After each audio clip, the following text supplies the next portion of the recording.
तर हे जे तुम्ही समोर बघताय ते आहे आपलं बांबूचं बेट आणि याच बांबूच्या बेटावरून आपण एक बांबू काढून नेणार आहोत। आजकालच्या मॉडर्न जमान्यामध्ये शहरामध्ये सर्वच गोष्टी विकत मिळतात, परंतु मंडळी आपल्या गावामध्ये आणि कोकणामध्ये तसं नसतंच।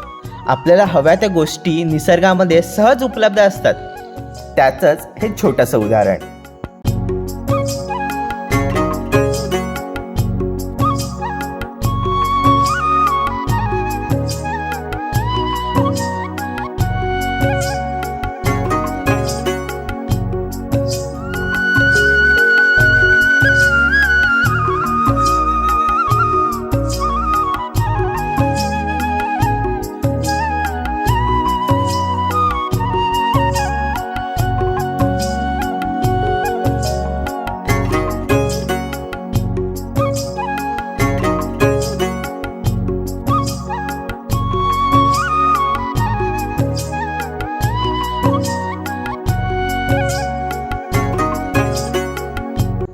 तर मंडळी आपल्याला आपला बांबू मिळाला आहे आणि तो खांद्यावर घेऊन आपण निघालो आहोत थेट घराकडे।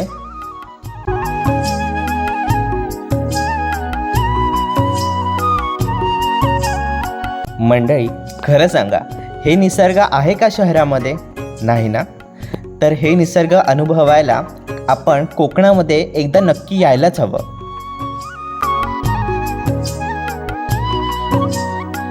तर मंडळी बांबूची व्यवस्था तर झाली, परंतु आता गुढीवर लागणारे गुढीचे वस्त्र मी आईच्या 6वारी साडीपासून तयार करतो आहे। नेहमी साधी साडी ड्रेप करण्यापेक्षा यावेळी मी ठरवलं की आपण शाही मस्तानी टाईप साडी गुढीला यावर्षी नेसवूयात।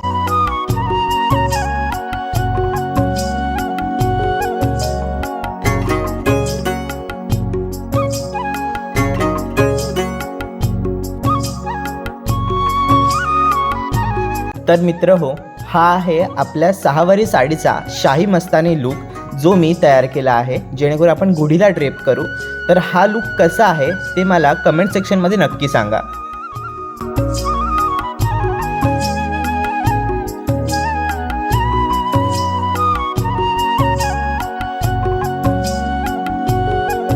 मंडळी यावर्षी आपल्याला गोंड्याची फुलं मार्केटमध्ये कुठेच मिळाली नाहीत। त्यांचं म्हणणं होतं की यावर्षी फार लवकर फुलं संपली आणि मी थोडासा नाराज होतो, परंतु जसं मी आधीच म्हटलं मंडळी की आपण कोकणात राहतो आणि कोकणामध्ये राहत असल्यामुळे आपल्याला कोणत्याच गोष्टीचं टेन्शन घ्यायची गरज नाही, कारण का आपल्याला ज्या वस्तू विकत घ्याव्या लागतात त्या कोकणामध्ये किंवा आपल्या गावामध्ये सहज उपलब्ध असतात। जसे की ही आपल्या बागेतील चाफ्याची फुले, गोंड्याची फुले यावर्षी नव्हती, तर मी म्हटलं की ठीक आहे, परंतु आपल्याकडे चाफ्याची फुलं तर आहेत ना। तर मी चाफ्याच्या फुलांपासून आपल्या गुढीला लागणारं तोरण तयार केलं।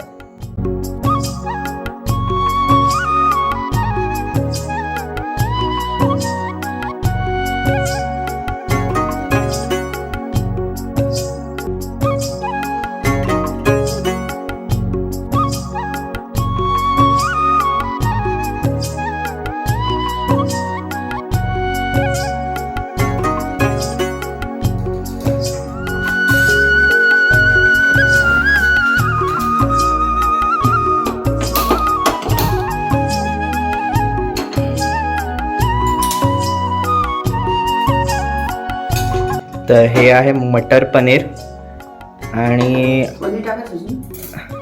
अजून आई काय काय आहे जेवायला आज? आज गोड वरण, बटाट्याची भाजी, पुरी, श्रीखंड। कशा निमित्त आज हे सगळं? गुढीपाडवा।